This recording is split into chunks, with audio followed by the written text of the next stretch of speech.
Bonjour Guillaume Baruch.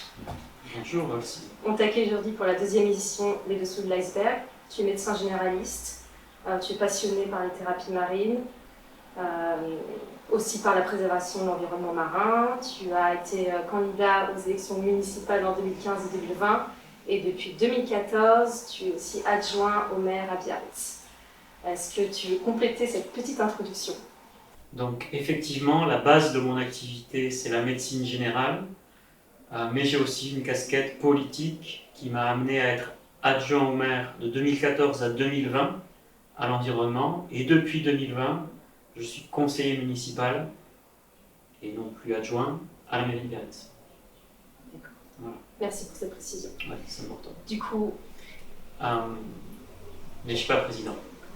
Même si y a des jeunes dans la rue dès qu'ils me voient. « Ah, il y a le président !» Je suis président. On va aborder notre premier thème, quels sont les bienfaits de la mer sur notre santé, et ils sont nombreux. L'eau de mer peut soulager nos douleurs, nos articulations, nos muscles, peuvent aussi nous aider à guérir certaines maladies mentales. Ils peuvent nous être bénéfiques face à certaines maladies, notamment les maladies cardiovasculaires ou les maladies respiratoires. Alors ma première question, elle est assez générale. Qu'est-ce que la thalassothérapie ? Alors la thalassothérapie a été définie il y a environ 160 ans, justement par un jeune médecin français, Joseph Labonardière, qui avait fait sa thèse sur la thalassothérapie. Et la thalassothérapie, c'est l'utilisation de l'eau de mer, du climat marin, de l'air marin et des produits de la mer à des visées préventives et thérapeutiques. Donc la thalassothérapie, initialement, c'est une discipline médicale, une façon de soigner, et vraiment, initialement, c'est pas ce qu'on connaît aujourd'hui, à savoir la thalasso-bien-être uniquement. C'était vraiment utilisé à des fins médicales, de traitement et de prévention. Et d'ailleurs, la thalassothérapie a été reconnue par l'Académie de médecine, et d'ailleurs l'est toujours. Et donc vraiment, c'est une médecine. C'est une médecine, et pendant, on va dire, une bonne partie du 19e et du 20e siècle, ça a été une façon de soigner vraiment privilégiée. Voilà. Et qu'est-ce qui fait que de nos jours, on n'emploie plus cette manière de soigner ? Alors, en fait, on a du mal à se représenter aujourd'hui ce qu'était la thalassothérapie. Parce que vraiment, ici à Biarritz, par exemple, ça donnait lieu à des très grands congrès avec toutes les sommités médicales. Et nous, à Biarritz, on a été vraiment pionniers parce que j'ai des revues des années 1900 où vraiment les médecins ne parlaient que de ça et étudiaient vraiment le phénomène. Donc aussi bien le climat que l'utilisation des eaux sous différentes formes, ou du soleil même d'ailleurs. Et donc, jusque dans les années 1950-60, vraiment la thalassothérapie, c'était quelque chose d'énorme, qui a été boosté en plus par des personnalités de l'époque, et notamment Louison Bobet, donc un grand cycliste qui avait été polytraumatisé, qui avait essayé tous les traitements, et seule la thalassothérapie l'avait soigné. Et de là, il s'était lancé lui-même dans la thalassothérapie, c'était devenu un ambassadeur qui avait fait que c'était très connu.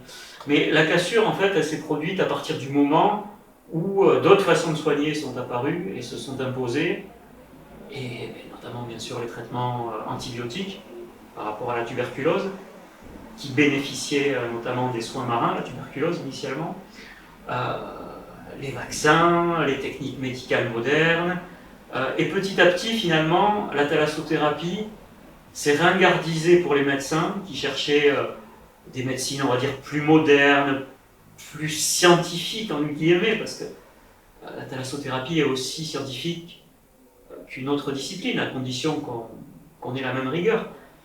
Mais chez les médecins, c'est un peu passé de mode, et aujourd'hui, on est arrivé à l'autre extrême où les médecins considèrent que tout ce qui est naturel ne soigne pas.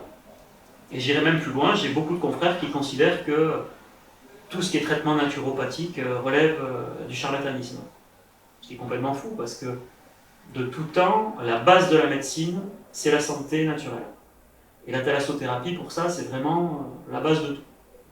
Donc la thalassothérapie fait partie de la thérapie marine. Ou est-ce qu'il y a une différence?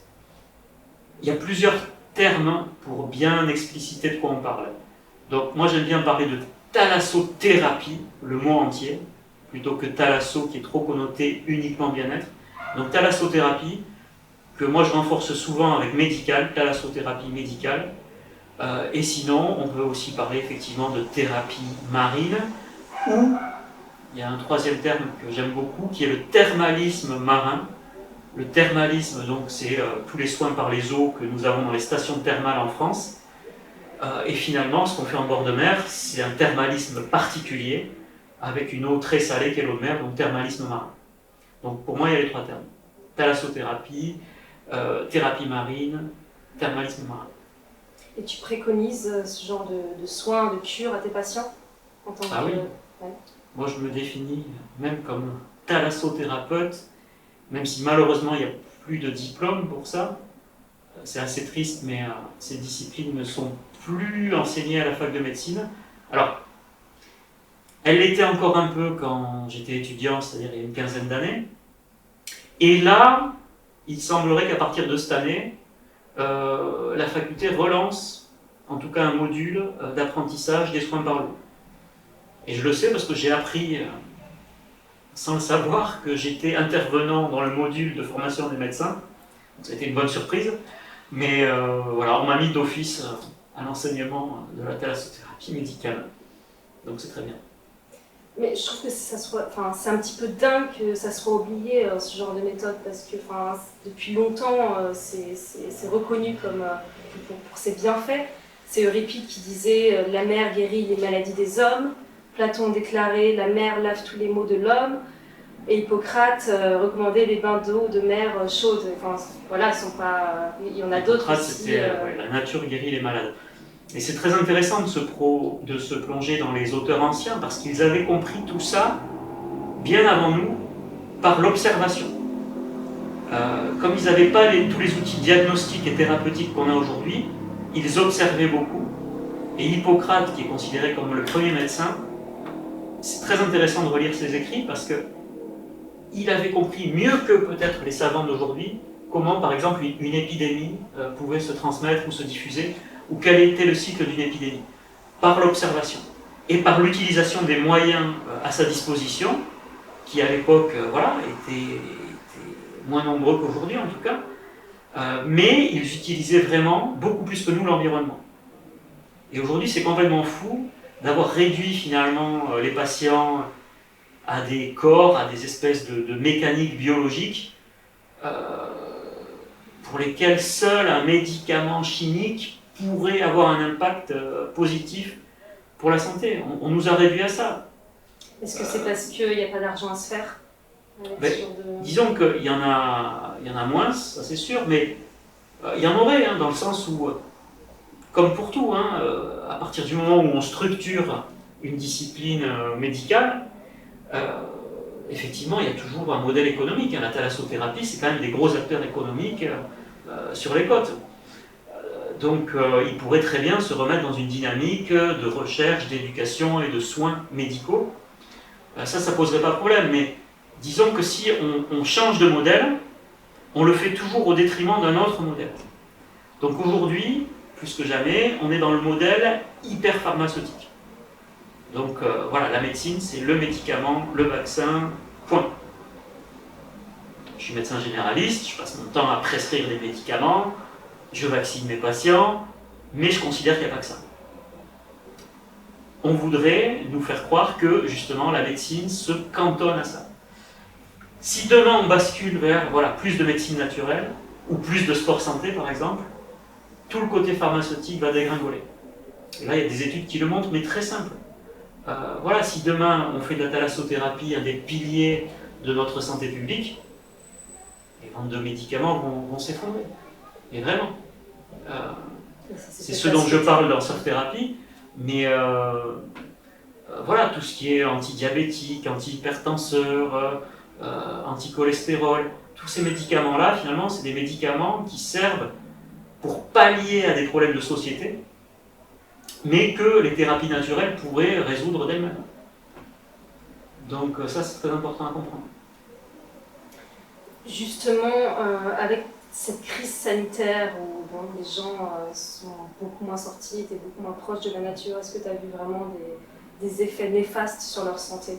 Et est-ce que cette crise sanitaire ne nous a pas montré aussi qu'on était ultra dépendant à la nature? Bien sûr. On ne peut pas vivre sans un contact régulier avec le milieu naturel. Qu'il soit marin, qu'il soit de campagne, de montagne, ou simplement un espace vert, un jardin, on a besoin pour notre équilibre d'être en contact avec des espaces verts ou bleus. Donc ça, c'est largement prouvé maintenant, mais ce qu'a montré cette crise, c'est qu'en confinant les gens, on les a coupés de cet environnement. Premier point négatif. Ensuite, on les a cantonnés dans un périmètre restreint, où on a diminué donc leur périmètre de marche, leur activité physique, leurs interactions sociales, et finalement tous ces déterminants de santé se sont retrouvés réduits au minimum, et nous très vite, très rapidement, on a pu observer des retentissements sur la population. J'ai eu plus de conséquences négatives liées au confinement au sens large, hein, et j'inclus dedans tout ce qui est mesures de couvre-feu, de limitation des déplacements, voilà. On a eu plus de conséquences liées à ça, donc liées aux mesures dites sociales, que à l'épidémie elle-même. En tout cas dans notre zone. Nous, c'est vrai qu'on est une zone qui, pour différentes raisons, a été relativement épargnée par l'épidémie virale. Par contre, on n'a pas été épargné par les conséquences dramatiques, mais vraiment dramatiques, des confinements sur la population. Et donc ça, si tu veux, les conséquences des confinements, ça s'est manifesté très concrètement par déjà des syndromes anxieux, voire phobiques, des syndromes dépressifs avancés, et souvent liés à de multiples causes, hein, c'est-à-dire que souvent des personnes se sont retrouvées en difficulté économique, ça a pu se cumuler avec des séparations, il y a eu énormément de séparations dans les couples pendant, enfin moi c'est ce que j'ai constaté pendant cette période-là, et surtout les personnes n'avaient plus leur exutoire habituel. Les gens, voilà, pour leur équilibre, soit c'était aller faire un jogging à 19h, aller surfer 3 fois par semaine, voilà, pour eux ou pour leurs enfants d'ailleurs. Et ne plus avoir ça, du jour au lendemain, ça a déstructuré des personnes, ça a déstabilisé des familles qui se sont retrouvées donc, voilà, dans l'anxiété, dans la dépression. Il y a eu beaucoup aussi de prise de poids, de diabète qui se sont déclarés ou qui se sont aggravés. Et ça, c'est d'autant plus néfaste que ce sont des facteurs de risque des formes graves du Covid.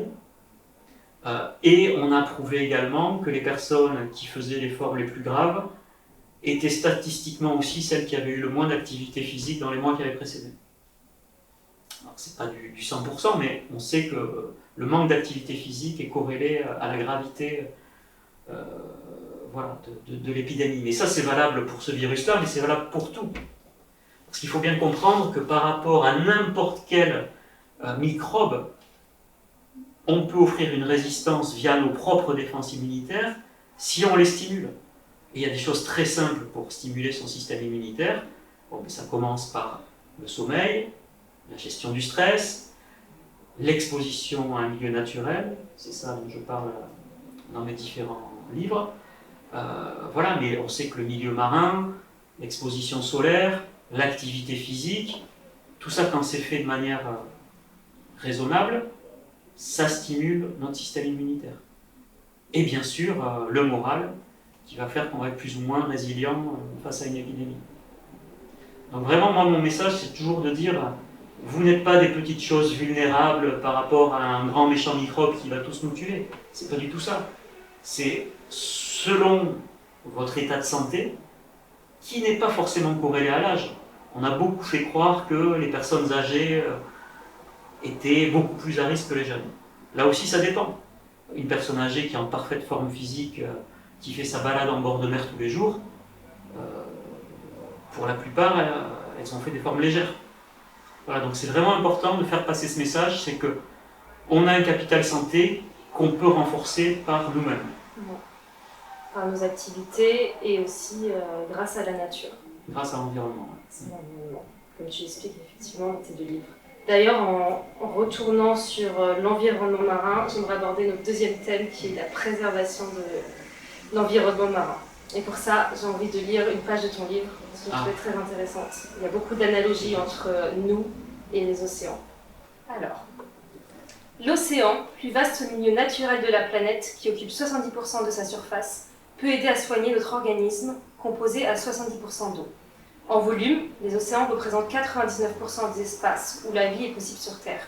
Et l'eau représente aussi 99% des molécules de notre corps. Il y a aussi des similitudes entre la composition de l'eau de mer et notre plasma, aussi le liquide interstitiel. Il y a beaucoup de ressemblances et d'analogies entre l'eau de mer et notre organisme. Alors, je trouve que ça montre vraiment notre dépendance à ce milieu-là. Et j'ai l'impression que souvent on est déconnecté des enjeux de la préservation de l'environnement marin. Je voulais savoir toi, en tant qu'adjoint au maire pendant des années, candidat aux élections municipales à Biarritz aussi 2 fois, qu'est-ce que tu penses de cette réflexion? Est-ce que nous sommes vraiment déconnectés? Alors déjà, ce que tu as dit est très important, c'est-à-dire qu'il y a de nombreuses similitudes troublantes entre notre milieu intérieur, notre mer intérieure, souvent on l'appelle comme ça, les physiologistes l'appellent comme ça, notre mer intérieure et le milieu marin. C'est pour ça que j'ai sous-titré mon dernier livre « Notre corps est un océan ». La vie est née dans les océans, et ce milieu originel a conditionné finalement toute la vie des organismes unis, pluris, tous les organismes cellulaires de cette planète, d'une manière ou d'une autre, sont connectés à l'eau de mer.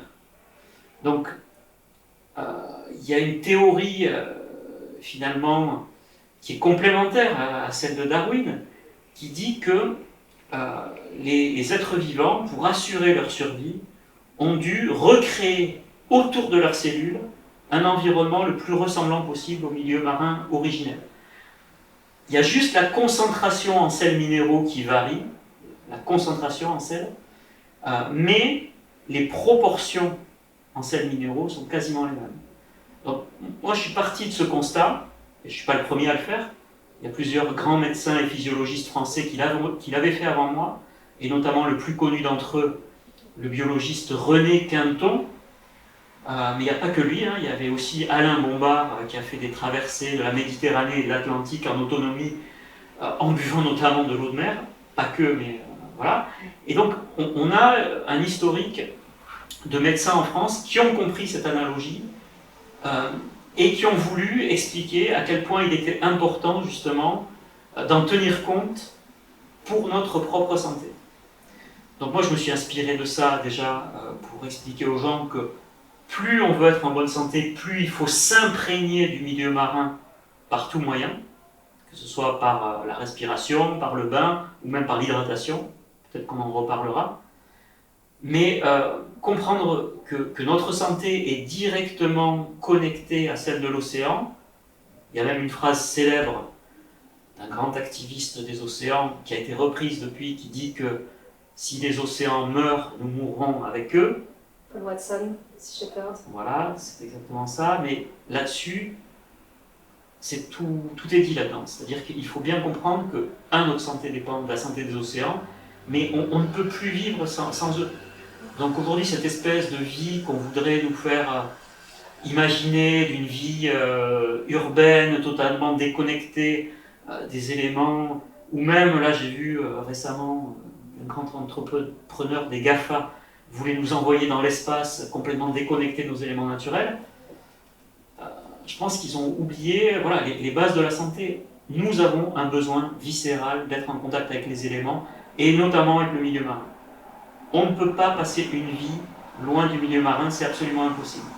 Et d'ailleurs, un exemple que je prends souvent, c'est les populations, par exemple, qui vivaient en montagne totalement recluses, donc loin de la mer, loin des produits de la mer, et donc loin des produits iodés qu'on peut trouver dans ce milieu-là, développaient une forme de crétinisme, qu'on appelait le crétinisme des Alpes, justement à cause des carences en iode que ça provoquait. Donc autant on peut passer toute sa vie au bord de la mer, autant on ne peut pas passer toute sa vie loin de l'océan, ou en tout cas si on le fait, on est obligé de se supplémenter avec des produits de la mer. Et aujourd'hui c'est plus vraiment un sujet, parce que vous avez beau habiter au fin fond de l'intérieur d'un pays, vous pouvez quand même consommer des produits de la mer. Donc voilà, mais tout ça pour dire qu'on a vraiment ce besoin d'être connecté. Donc maintenant, comprendre cela en tant que citoyen et acteur finalement de la santé, c'est s'impliquer pour la préservation de ce milieu. Et par rapport à ça, il n'y a pas 36 000 façons, il y a soit l'action associative et ou l'action politique. Voilà, donc moi c'est vrai que ça fait des années que je cherche le meilleur moyen d'agir pour influer de la meilleure manière possible dans la préservation de l'océan. Donc j'ai commencé à le faire un peu comme vous, de manière informative, via le blog Surf Prévention, où je publiais des articles, où j'interviewais des personnes, où je véhiculais des messages pour justement essayer de faire bouger les choses. Et ça a son impact. Voilà, le côté média indépendant, ça a son impact. J'ai essayé aussi de m'engager à petit niveau dans différentes associations, mais c'est surtout l'action politique qui m'a occupé depuis 2014 au niveau local. Mais comme le niveau local est finalement la plus petite cellule de notre vie politique, moi je suis persuadé que si différents acteurs du changement interviennent justement au niveau local, et notamment sur les côtes, si on a plus d'élus concernés par l'océan sur les côtes, on pourra influer sur les choses. Mais le grand paradoxe, c'est que même sur un territoire comme le nôtre, qui est la côte basque, on a des assemblées du Pays basque, par exemple, où je siège, et où je suis perçu comme le surfeur, presque l'original, qui est presque le seul, un des seuls en tout cas, à toujours parler de ces enjeux en premier. Parce que dès qu'on fait quelques kilomètres à l'intérieur, tout de suite les élus se sentent beaucoup moins concernés par cette problématique, notamment de la pollution des eaux de baignade, alors qu'ils font partie du problème. Parce qu'aujourd'hui, par exemple, on a un jour où il fait très mauvais, on a eu des gros orages aujourd'hui, on peut être sûr qu'il va y avoir des débordements, des déversements potentiellement d'eau usée, des débordements de l'Adour, et ce fleuve Adour, il charrie les déchets, mais aussi les déversements d'eau usée des communes de l'intérieur. Mais à l'heure actuelle, on a beaucoup de mal à faire prendre conscience que la santé de l'océan dépend aussi de l'assainissement dans les terres. Donc, il faudrait qu'on ait des élus de la côte encore plus concernés par cette problématique, mais ça ne suffit pas, parce qu'il faut aussi que les élus de l'intérieur soient dans le même trip. Je donne un exemple caricatural que j'ai vécu au mandat précédent. Nous avions un barrage sur l'Adour, donc un barrage qui servait à arrêter les déchets et qui permettait d'éviter que ces déchets se retrouvent sur les plages et à générer des dépenses de ramassage sur les plages avec des camions qui polluent ou des bateaux de ramassage en mer voilà, qui naviguent un petit peu, pas à l'aveugle parce qu'on a développé les moyens de repérage des nappes de déchets, mais le barrage c'est le moyen le plus simple d'arrêter les déchets à la source. Et ce barrage était financé par 4 départements donc, sur le trajet de l'Adour, sauf que les 3 départements qui n'étaient pas côtiers ont décidé du jour au lendemain qu'ils ne voulaient plus financer ce barrage parce que les déchets n'arrivaient pas chez eux, ils partaient de chez eux mais ils n'arrivaient plus chez eux, et nous finalement Pyrénées-Atlantiques qui étions les seuls impactés, on était les seuls à financer, donc on n'a plus réussi à le financer, donc ce barrage n'existe plus. Donc tout ça pour dire que pour un simple barrage sur un fleuve, tant qu'on n'arrive pas à se rendre compte que la pollution est un problème de bassin versant, et donc un problème territorial qui nous concerne tous, déjà on n'avancera pas. Donc, il y a du boulot. Mais justement, j'aimerais bien parler un petit peu de ces impacts humains sur les écosystèmes marins et un impact dont on entend parler beaucoup, c'est la pollution de plastique. Alors, bon, on peut récolter autant de plastique qu'on veut sur les plages, mettre des bateaux en mer pour collecter les plastiques. Est-ce qu'il n'y aurait pas un moyen plus simple, c'est-à-dire de traiter le problème à la source et que les gens se rendent compte qu'il faut arrêter ces plastiques à usage unique? Est-ce qu'on pourrait par exemple imaginer des plages sans plastique à usage unique, comme un peu les plages sans tabac? Tout à fait. Eh bien, écoute, une des actions phares que j'ai menées en fin de mandat précédent en tant qu'adjoint à l'environnement, et j'ai pu donc aller au ministère de l'Environnement qui initiait cette démarche à l'époque, qui était la démarche des villes et des plages sans plastique. Bon, c'est un terme publicitaire, on va dire, parce que sans plastique, on sait que c'est quasiment impossible à atteindre, mais c'est un objectif vers lequel il faut tendre. Donc pour ça, il y avait deux types de moyens. D'un côté, les moyens de ramassage, sur terre, sur le sable et dans l'océan, pour lesquels Biarritz a tout un tas de moyens à l'avant-garde, parce que j'avais pu comparer ça avec les moyens sur différentes villes de la côte et on était vraiment en avance. Mais l'idée de la démarche, c'était aussi de motiver les acteurs économiques du bord de mer, que ce soit les restaurateurs, les hôteliers, les commerces, les particuliers, pour justement éviter de consommer ou de fournir du plastique. Et ça, plus largement, ça c'était mon projet, mais que je garde, hein, c'est-à-dire que c'est quelque chose que je continuerai à porter en tant que conseiller municipal et qui fera toujours partie de mon projet politique, qui est d'arriver à des villes sans plastique. Et ça, on peut y arriver, à condition vraiment, alors là pour le coup, d'être systématique dans déjà ses comportements et ses actes d'achat. Mais prenons l'exemple du pollution, en tout cas d'un produit qui utilise beaucoup de plastique, c'est l'eau. L'eau, il faut savoir que l'eau minérale par exemple, initialement, l'eau minérale c'était vendu en pharmacie. C'était pas vendu en supermarché, c'était vendu en pharmacie parce que l'eau minérale a des propriétés thérapeutiques dans des bouteilles en verre. Aujourd'hui, et en plus consigné. Voilà. Aujourd'hui, pour trouver des bouteilles en verre comme ça, alors il y en a quelques-unes dans des boutiques bio, mais il n'y a pas un grand choix. Pour trouver des bouteilles en verre, il faut passer obligatoirement par le circuit des restaurateurs. Donc moi j'ai la chance d'avoir un bar sous chez moi, donc bon, j'en profite pour me faire livrer, pour payer des bouteilles en verre, mais dans le commerce ça n'existe plus. Et c'est complètement fou, parce qu'on devrait se dire que, par exemple, voilà, moi je tiendrai un supermarché demain, ou un commerce quel qu'il soit, je dirais, moi à partir d'aujourd'hui, je ne veux plus de bouteilles en plastique, je veux que des bouteilles en verre consigné. Et ça, on peut le monter. On a des acteurs au Pays Basque qui sont en train de réfléchir à comment, justement, relancer la consigne du verre à grande échelle. Mais les citoyens sont prêts à ça. Oui, surtout si on leur explique qu'il y a un impact sur la santé avec les bouteilles en plastique, surtout sous la chaleur. Enfin, il y a plein tout à fait. Alors, il y a un double impact. Il y a un impact environnemental majeur, parce qu'effectivement, le plastique se fragmente en microplastiques, puis en nanoplastiques, qui sont une plaie pour les océans, dont on ne sait même pas comment on pourra en sortir un jour.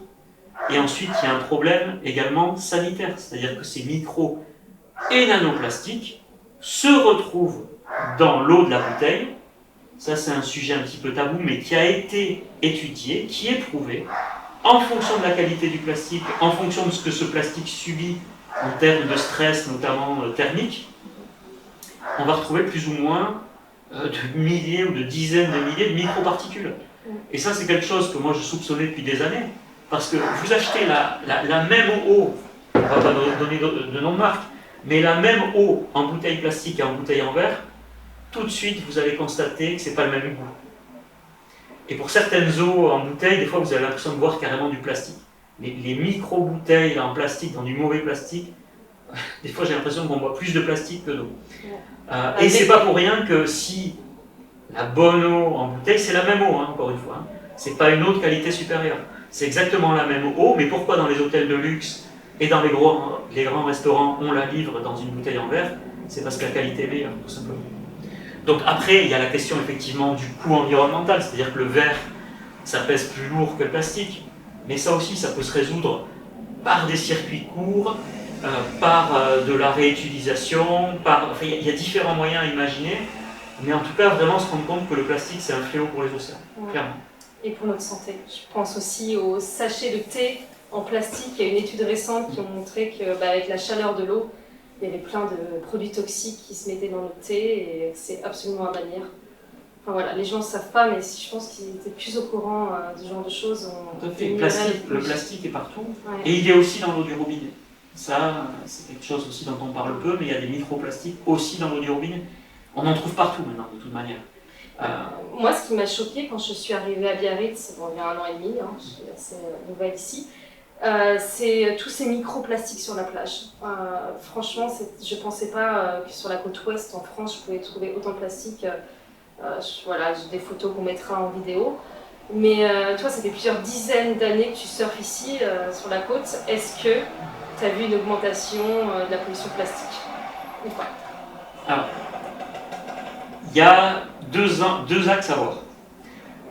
Quand on était... Alors, je ne suis pas si vieux que ça, déjà. Mais effectivement, ça fait quand même, vu que je vais dans l'eau depuis la naissance, j'ai 44 ans aujourd'hui, bon, ça fait au moins 35 ans que je vais régulièrement à la plage, donc je commence à avoir des souvenirs.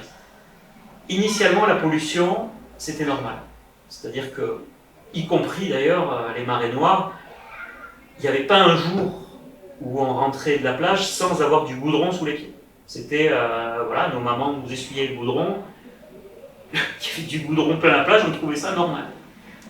Les eaux usées se déversaient à Biarritz et quasiment partout ailleurs, directement sur les plages. On ne savait pas que c'était des eaux usées, on ne s'en préoccupait pas, on se baignait dedans et ça posait de problème à personne. Aujourd'hui, ces deux problèmes quand même se sont améliorés, aussi bien la pollution, on va dire, par le pétrole que par les eaux usées, on a fait du progrès. Par contre, effectivement, la pollution par les déchets, notamment par les déchets plastiques, n'a fait qu'augmenter. Ça, c'est clair. Tu l'as remarqué de tes propositions. Ah, mais oui, et surtout ces dernières années. Alors, ça dépend quand même des conditions météorologiques et des courants. C'est-à-dire que là, on a eu 2 très beaux printemps consécutifs où l'océan était tellement calme qu'on avait l'impression qu'on était revenu quasiment à un environnement sain. Mais dès qu'il y a des fortes pluies, ou même des houles, des courants qui nous ramènent, et là en ce moment c'est le cas, on se retrouve avec des arrivages vraiment qui font peur. Je me souviendrai toujours, j'avais accueilli un nageur qui avait fait le tour de France à la nage, et donc qui avait nagé partout sur les eaux côtières, et en passant la Dour, pour arriver à Biarritz, il avait déclaré que c'était l'eau la plus remplie de plastique dans laquelle il n'avait jamais nagé. Donc vraiment, il y a un sujet ici. On sait aujourd'hui un peu mieux pourquoi, parce qu'on a fait étudier au niveau du territoire, dans un projet qui s'appelle LifeLema, on a étudié le devenir des déchets dans le golfe de Gascogne. Et en fait, les déchets, ils suivent des courants, ils suivent des mouvements. Et on s'est rendu compte que, finalement, le déversoir, aussi bien qui vient du nord que du sud, tout converge finalement dans l'angle qui est le nôtre, y compris les déchets des côtes espagnoles, du nord de la côte espagnole, qui finissent par se retrouver dans le cul-de-sac qui est le nôtre. Voilà, donc nous, on est un peu une zone de concentration. Et des zones, et là aussi c'est paradoxal, des zones qui sont les sources de la pollution, je vais nommer personne, mais on sait qu'il y a des décharges sauvages, aussi bien du côté français que du côté espagnol. Voilà, et même quand on règle ces problèmes, c'est des problèmes qui se reconstituent régulièrement. Et bien même les points de départ de ces centres de pollution vont se retrouver à distance, et c'est nous qui en pâtissons, alors que nous n'en sommes pas les auteurs. Et c'est un petit peu ça qui est frustrant quand vous êtes élu à l'environnement à Biarritz, moi par exemple. Moi j'en ai beaucoup pâti de ça, c'est-à-dire qu'on m'a accusé, alors que je pense m'investir autant qu'on peut contre la pollution, mais les étés de pollution, c'était Guillaume Baruc, adjoint à l'environnement, comme je me mettais en première ligne, le responsable. Je n'étais pas responsable, mais il faut bien se rendre compte que les élus, isolés, n'ont pas toutes les clés pour résoudre des problèmes qui sont globaux. La pollution plastique, c'est un problème global au niveau des océans. On parlait tout à l'heure d'un territoire, d'un bassin versant, mais ça ne suffit même pas. Aujourd'hui, tant qu'on n'aura pas des accords internationaux pour régler ce problème, on n'y arrivera pas. Aujourd'hui, on sait que 80% de la pollution plastique, si je ne me trompe pas, provient des 10 plus grands fleuves de la planète, notamment en Afrique et en Asie. Donc, voilà, donc nous, on aura beau faire tout ce qu'on veut à notre petite échelle. S'il n'y a pas une prise en charge globale, on n'y arrivera pas. Donc c'est pour ça que j'ai profité l'année dernière de la tenue du G7 à Biarritz pour porter ces sujets. On a eu cette opportunité unique de recevoir les plus grands de ce monde à Biarritz et j'avais poussé pour que les océans soient une des thématiques en tout cas, au cœur des choses. Et pour que le président ne l'oublie pas, quand il était venu saluer les élus, je lui avais serré la main, je lui avais gardé la main en lui disant « Monsieur le Président, n'oubliez pas de parler des océans ». Il m'avait dit « Bien sûr, on n'oubliera pas ». Et il avait fait une déclaration, en faisant d'ailleurs un lien avec les incendies qu'il y avait à cette époque-là en Amazonie. Voilà, en disant que voilà, il y avait des enjeux environnementaux au niveau du poumon de l'Amazonie, mais aussi des océans. Voilà, donc bon, c'était des déclarations. Il y a des décisions qui ont été prises, notamment, on en a peu parlé, c'est assez marrant parce que les G7, c'est un grand événement international, mais finalement, peu de gens peuvent vous dire où est-ce que ça s'est tenu et quand, peu de gens savent ce qui s'est vraiment passé. Mais il y a eu des actions fortes qui ont été prises, notamment sur l'industrie textile. L'industrie textile qui est une des plus pourvoyeuses de polluants et de micro-polluants, et notamment là aussi le plastique, qui a pris des engagements pour une mode et une industrie plus durable, et on a des acteurs dans le territoire qui sont vraiment moteurs à ce niveau-là. Donc voilà, tout ça pour dire que voilà, là c'est pareil, j'ai fait ce que j'ai pu, voilà, adjoint à Biarritz, qui peut rencontrer le président pendant un G7, j'en ai parlé, mais on sent qu'à l'heure actuelle, c'est pas encore suffisamment pris au sérieux au niveau international. Il y a des associations qui font un travail formidable de sensibilisation, mais j'ai envie de dire, c'est un peu le cadet des soucis de beaucoup de grandes secondes. Il y a un autre impact aussi que j'aimerais beaucoup parler avec toi, c'est celui de la crème solaire, parce qu'on entend moins parler, mais c'est tout aussi désastreux. Le tourisme balnéaire est en plein boom, mais avec cela aussi la consommation de produits solaires. Alors, est-ce que les crèmes solaires représentent un nouveau risque environnemental ? Donc, les crèmes solaires, malheureusement, c'est pas un nouveau danger. Les crèmes solaires, ça fait longtemps que c'est un problème, mais ça fait peu de temps qu'on s'est rendu compte de l'ampleur du problème. Nous, on a pu s'en rendre compte récemment grâce à une étude scientifique qui s'appelle Micropolite et qui étudie les micropolluants dans le sud-ouest, justement, et qui, parmi les conclusions préliminaires, a pu établir que les crèmes solaires présentaient vraiment un danger émergent pour l'écosystème marin. Donc, pourquoi c'est un problème ? Parce qu'effectivement, il y a une pression de plus en plus forte sur nos côtes, avec un tourisme balnéaire qui explose au niveau international. Et le problème, c'est que la crème solaire, c'est presque devenu systématique, on s'en tartine sans se poser de questions, alors que la prévention solaire, ça ne devrait pas être que la crème solaire.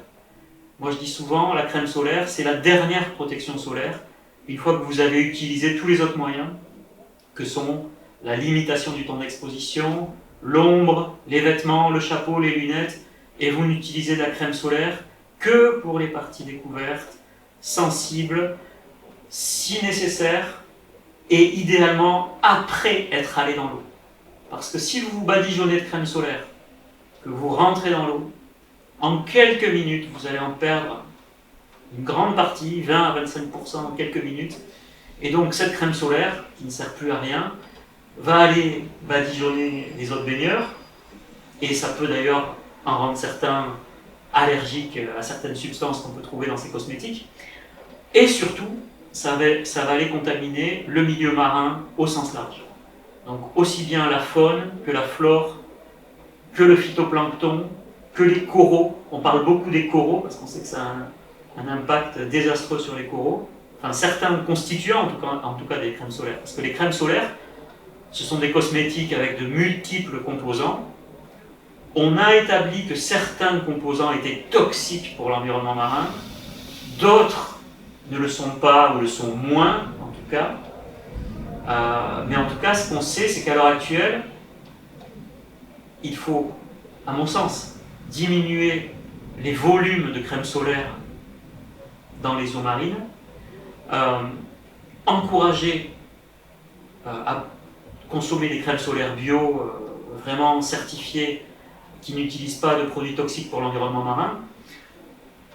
J'espère que des sanctuaires où la crème solaire ne sera pas la bienvenue se développeront.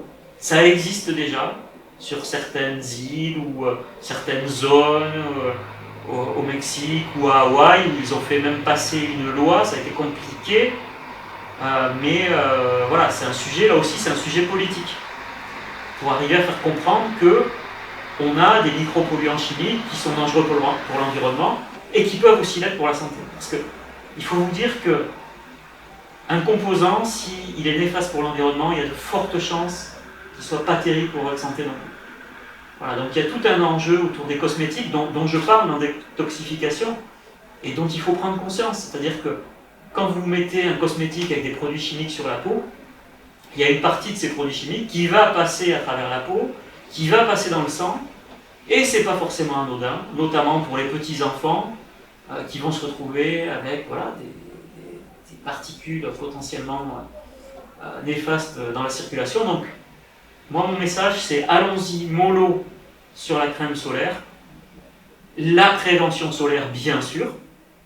Hein, il faut se donner les moyens d'éviter les coups de soleil, de prévenir les cancers cutanés, mais la crème solaire n'est pas la panacée pour ça.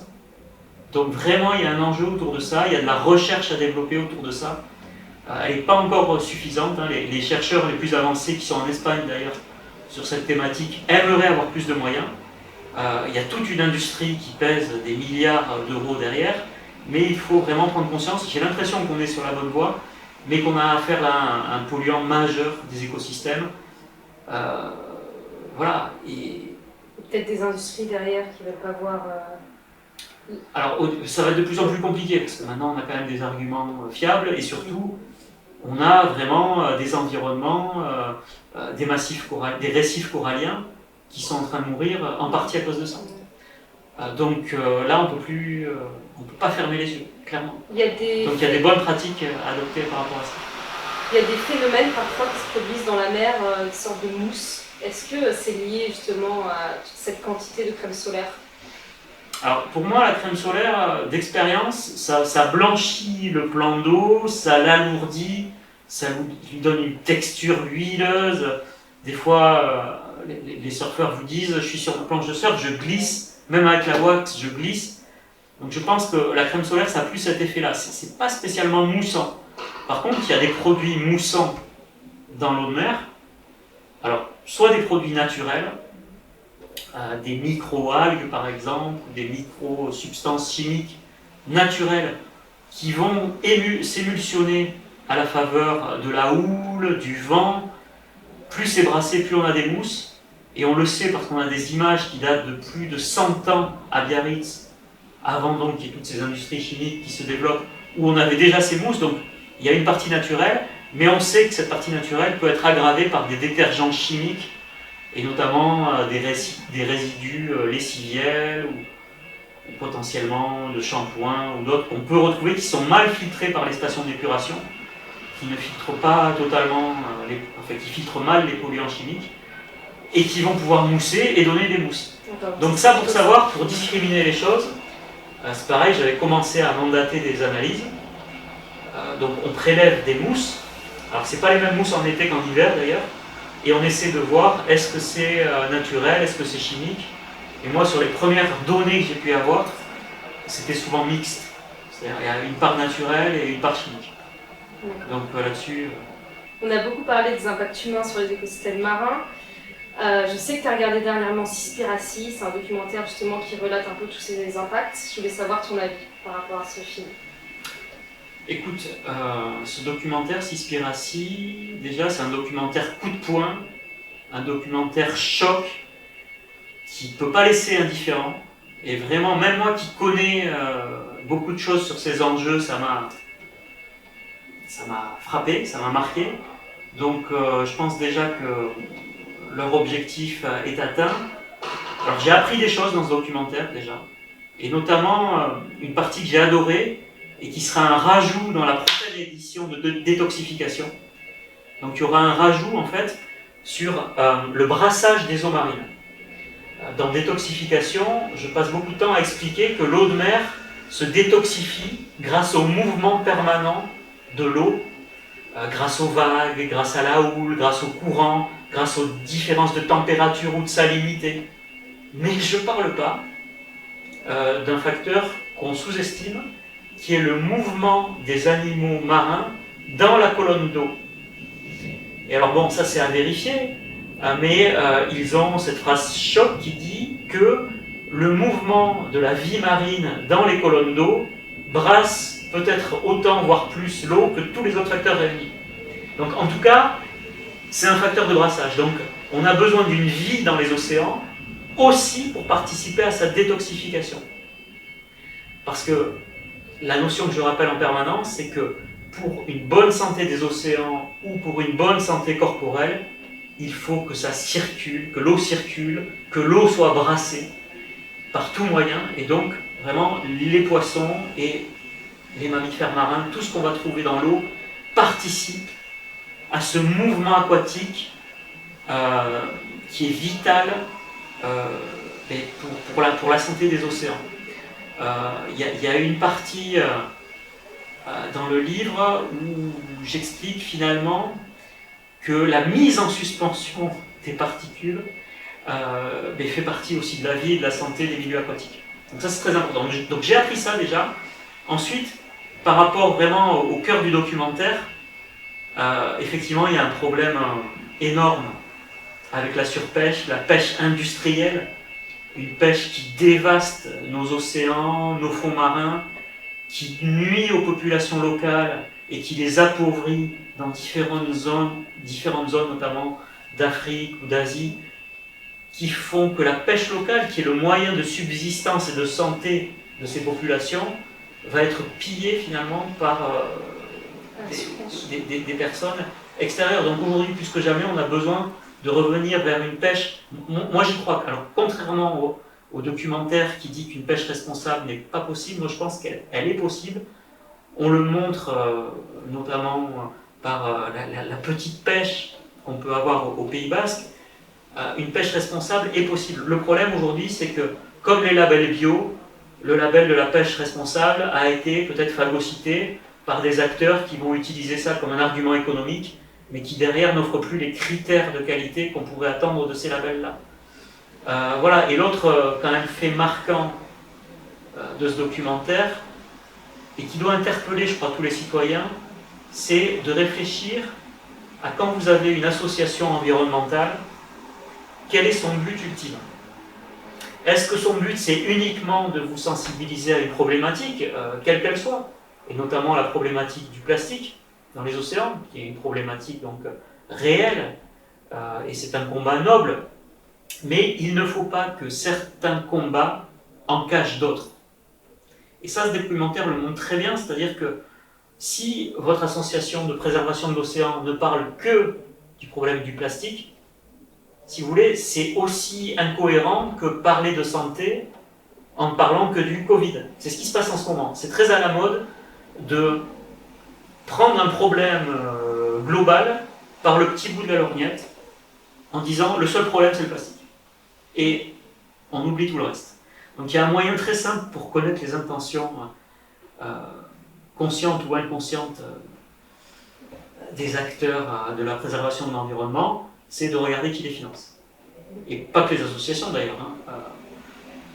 C'est valable pour même des centres océanographiques ou des chercheurs, toujours demander les conflits d'intérêts et toujours se poser la question qui finance quoi, pourquoi. Parce que malheureusement aujourd'hui, il faut des moyens pour agir et c'est très difficile d'être indépendant. Et ces données, elles sont publiques. Ils sont obligés. Ouais, dans une certaine part, mais aujourd'hui, et là, moi, ma casquette politique va me permettre d'en parler un peu, c'est-à-dire qu'aujourd'hui, la transparence des financements en politique, elle est quand même très faible. Elle est quand même très faible parce que même s'il y a des règles qui interdisent certaines choses, moi j'ai essayé d'être du début à la fin le candidat totalement indépendant qui refuse toute aide. Donc moi j'ai toujours tout financé dans mes campagnes. Ça m'a coûté cher à tout niveau, financier, personnel, familial, tout ce que tu veux. Mais au moins je suis resté indépendant. Mais aujourd'hui, pour agir, il te faut des moyens. Et souvent, voilà, tu as des... c'est pas un secret, hein, voilà, tu as souvent des lobbies qui vont influencer des élus, qui vont financer des campagnes, alors pas par le biais de l'entreprise, parce que c'est interdit, mais le conflit d'intérêts, c'est le nerf de la guerre, aussi bien dans l'environnement que dans la santé. Les conflits d'intérêts. C'est-à-dire que moi je considère qu'on ne peut pas croire sur parole un scientifique sur une problématique médicale si ce même scientifique est financé par une industrie pharmaceutique. Et au même titre, je ne pense pas qu'on puisse faire confiance à un chercheur environnementaliste s'il est financé par une industrie, voilà, parce que c'est toujours pareil, mais ça c'est vieux comme le monde, c'est-à-dire que je ne peux pas donner de nom de marque, donc, alors qu'il y aurait des exemples parlants à donner, mais c'est très à la mode de créer de faux problèmes, ou de mettre le doigt sur un autre problème que le sien. C'est-à-dire, voilà, on sait que par exemple pour l'alimentation il y a un problème avec le sucre, mais les industries sucrières vont montrer le gras et le sel du doigt pour qu'on oublie que le problème c'est le sucre. Pour les océans, c'est un peu pareil. On va dire, oh là là, regardez le plastique, c'est un grand problème. Regardez les éoliennes en mer, c'est un énorme problème. Et on en oublie le problème de la surpêche. On va en oublier bientôt le problème des marées noires et des exploitations pétrolières. Donc, moi, ce que je déplore, c'est qu'on ne considère pas la problématique environnementale ou sanitaire comme des problèmes globaux, comme des écosystèmes. L'océan, on n'avancera que le jour où on considérera ces pollutions sous toutes ses composantes. L'océan, c'est pas que le plastique. On parle surtout du plastique, parce que c'est visible, parce que ça embête les touristes quand ils sont sur la plage. Mais pour moi, la pollution numéro 1 des océans, elle est chimique. On a parlé des crèmes solaires, mais c'est un polluant parmi d'autres. C'est un polluant parmi les résidus de pesticides, les résidus de médicaments, les résidus de tous les produits chimiques qu'on va retrouver in fine dans les océans. Donc tant que vous ne parlerez pas de ça, tant que la qualité des eaux de baignade ne concernera que des paramètres microbiologiques, voilà, on considérera l'océan que par des petits problèmes. Et donc c'est un peu ça que finalement ce documentaire met en lumière, c'est-à-dire que peut-être certaines associations, d'un côté comme de l'autre, en voulant surtraiter un problème, en occultent d'autres. Oui, c'est vrai. Je comprends, je vois où tu veux en venir, mais d'un côté, c'est comme un sujet de doctorat, quoi. Parfois, il faut juste se focaliser sur un sujet pour être vraiment performant, en oubliant l'approche un peu systémique ou holistique du problème. Mais bon, ça, c'est un autre sujet. Mais de manière pragmatique, bien sûr, je vais te dire, voilà, si tu as une association qui dit je m'occupe de tout et de rien, le citoyen ne va pas identifier l'association, donc il faut qu'il y ait un combat. Voilà, mais peut-être que l'avenir, c'est justement que ces associations travaillent en réseau, avec une association qui est plus destinée à la préservation de la faune marine, l'autre qui s'adresse à la pollution plastique, l'autre à la pollution chimique. Mais voilà, mais en tout cas, à mon avis, il ne faut pas que ces associations s'antagonisent et il faudrait arriver à avancer dans le même sens, ce qui n'est pas gagné. Ça, c'est un bon point parce qu'il y a vraiment un problème de communication et de collaboration entre ces ONG, alors qu'elles devraient s'entraider. Et c'est connu dans le monde des ONG, hein. Elles ne communiquent pas assez. Mais on va revenir justement à ta casquette politique et je voudrais te poser la dernière question sur ce thème-là. C'est quelles ont été les mesures les plus importantes, entre guillemets, que tu as réussi à faire passer, toi, en tant qu'adjoint à l'environnement à la ville de Biarritz? Alors, même sans parler d'adjoint, parce qu'à l'heure actuelle, je ne le suis plus, c'est en tant que candidat à des élections locales, puis élu. Moi, j'encourage, et ça je le dis face caméra, tous les jeunes, tous les citoyens engagés à s'investir en politique parce que quoi que vous fassiez, même si vous faites 2% à une élection, vous allez influer sur le cours des choses. Donc ça c'est très important à comprendre, c'est qu'il n'y a pas de défaite en politique. Souvent on considère qu'il faut gagner l'élection pour faire bouger les choses. Non. Nous en 2014, on a fait une campagne en 2 mois, on s'est retrouvé voilà, une petite équipe dans une majorité municipale, mais qui a pu porter des actions, qui a pu faire changer les choses. Sur cette deuxième élection, on a fini second à une élection, mais on a porté des thématiques qui, dès le début du mandat, influent sur la municipalité et vont faire changer les choses. Donc, même si c'est juste présenter un programme et faire un score quel qu'il soit, se lancer en politique, vous allez faire changer le cours des choses, parce que vous allez mettre des sujets de société qui vous tiennent à cœur sur le devant de la scène, et que ce soit vous qui gagnez cette fois ou la fois suivante, ou un autre, le cours des choses va changer. Donc moi, clairement, je suis fier d'avoir participé à des municipalités localement, et d'avoir pu initier certaines actions, mais c'est pas moi personnellement qui les ai initiées, parce que en politique, vous ne faites jamais les choses tout seul. Dans une ville, c'est un conseil municipal qui porte des actions, et donc ce n'est ni le maire ni un élu qui peut s'en prévaloir à lui tout seul. Donc c'est le conseil municipal de l'époque qui a porté ces actions-là. Donc effectivement, il y a peut-être certaines actions que j'ai impulsées, et donc je suis fier, mais le mérite en revient à toute l'équipe municipale de l'époque. Ça, je tiens vraiment à le préciser. Et donc parmi ces actions phares qui faisaient partie de nos programmes, il y a avant tout la ville santé, la ville sport-santé avec la prescription des activités physiques sur ordonnance, qu'on a pu mettre en place au niveau local puis territorial.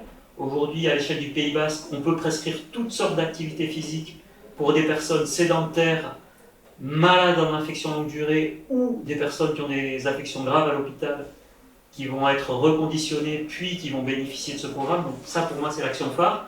Ensuite, on a mené différentes actions pour favoriser des modes de transport doux, développer notamment voilà, tout ce qui est navette, vélo. On a pu lancer les dimanches sans voiture pour faire comprendre aux personnes qu'on peut passer des dimanches ou des week-ends sans forcément prendre la voiture en bord de mer. Ensuite, on a pu mener des actions environnementales, vraiment. L'avenir, c'est changer de modèle énergétique. Donc, on a pu initier un modèle solaire qui nous permettra de rendre la ville, en tout cas les installations de la municipalité, en fait de la ville de Biarritz, quasiment autonome en énergie renouvelable grâce à un grand projet photovoltaïque. On a pu s'engager sur les villes sans plastique, les villes sans perturbateurs endocriniens, les plages sans tabac. Donc ça fait beaucoup de sang, mais c'est des choses dont on... Ce sera produit avec sur le long terme, quoi. Voilà, exactement. Donc voilà, donc, de manière plus générale, avoir porté des actions positives en faveur de la santé publique et en faveur de la qualité de vie, de la qualité environnementale, pour faire en sorte que Biarritz devienne une sorte de ville modèle et qu'on puisse servir de laboratoire finalement pour toutes ces actions-là. Et donc la toute première action, qui est quand même la plus importante, ça a été d'informer en temps réel les citoyens sur la qualité de l'eau. Quand je suis arrivé en 2014, des déversements se produisaient sur les plages d'eau usée, et les citoyens n'étaient pas avertis, parfois même la baignade restait ouverte, alors que les égouts venaient de se déverser sur la plage. Donc on a fait 2 choses, on a fait en sorte que ces déversements se produisent de manière de plus en plus exceptionnelle, mais comme on a un réseau unitaire à Biarritz, le risque zéro est très compliqué à atteindre, mais bon, on a diminué en tout cas ce risque, et surtout, ce qui est en place, c'est que maintenant on informe les gens en temps réel. C'est-à-dire que si le risque se produit, vous êtes informé en temps réel via une application qui s'appelle Biarritz Info Plage, Et maintenant, il y a aussi son pendant à l'échelle de l'agglomération qui s'appelle Kali-Ilo, enfin, différentes applications qui permettent d'informer les usagers en temps réel sur la qualité de l'eau et sur les déversements qui se produisent. Donc je crois que aborder le problème de la pollution des océans par la transparence, là aussi c'est un angle pour résoudre les problèmes et pour dire aux gens, voilà, le problème on ne vous le cache pas, il existe, on le subit tout comme vous, sachez qu'il y a des moyens plus favorables pour profiter du milieu marin, c'est pas tout le temps parfait, globalement les masses d'eau sont encore globalement dans des qualités satisfaisantes, mais il y a des endroits et il y a des moments où ça ne va plus du tout. Et là, il faut vraiment qu'on résolve ces problèmes. Voilà. On va terminer par deux petites questions beaucoup plus légères. Alors, réponse rapide. Quel est ton spot de surf préféré? Un seul? Allez, disons deux. Alors ça dépend. Non, mais ça dépend. Mon spot de surf préféré, forcément, c'est le spot que je fréquente le plus souvent.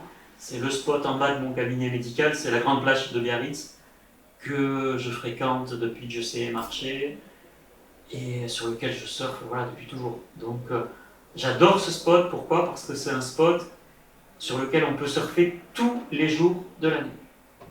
Que ce soit petit, que ce soit gros, on peut prendre au moins une vague tous les jours sur ce spot-là. D'ailleurs, quand j'aurai le temps, et je vais peut-être l'avoir dans les prochaines années, je le prouverai, c'est-à-dire que je prendrai au moins une vague tous les jours de l'année sur ce spot. Et c'est rare des spots comme ça qui sont tellement finalement polyvalents qu'on peut surfer tous les jours. Donc ça, c'est mon spot de cœur. C'est mon spot local que je fréquente le plus. Après, au niveau international, le plus beau spot peut-être que j'ai surfé, allez, on va dire que c'était Uluwatu, à Bali. Voilà, moi j'adore, je suis goofy foot, donc j'adore les gauches. Et j'ai eu la chance d'aller à Bali avant que ce soit surfréquenté, avant que ce soit surbétonné, et d'être arrivé pendant une période où on a eu des vagues parfaites pendant longtemps. Donc c'est vrai que c'est des souvenirs qui resteront gravés dans ma vie. Et, ouais. Mais bon, j'espère découvrir d'autres spots. Le spot que je rêverais de surfer, que je n'ai pas encore surfé, c'est Pavones au Costa Rica, ou Chicama au Pérou, qui est la plus longue gauche du monde. Ah voilà, ça c'est mon rêve. Chicama, bon, on verra. On va le réaliser bientôt. Ah bon, pourquoi pas. Ouais. Si je trouve des gens motivés pour y aller. Moi je suis motivée. Mais bon, je surfe beaucoup moins bien. Allez, dernière petite question. Est-ce que tu as un animal ou une plante préférée? Alors, marin ou... Aquatique, disons. Aquatique? Ouais. Allez, mettons l'eau douce aussi là-dedans. Donc ça peut pas être terrestre? Ah non mais l'animal, oui. c'est... Oui, c'est vrai que j'ai oublié de préciser. Parce que moi, mon animal préféré, ça reste le meilleur ami de l'homme, c'est le chien. Oui, oui c'est vrai. J'ai toujours vécu avec des chiens. Mais dans le thème marin ou aquatique? L'animal marin. Alors, il faut que je réfléchisse un peu.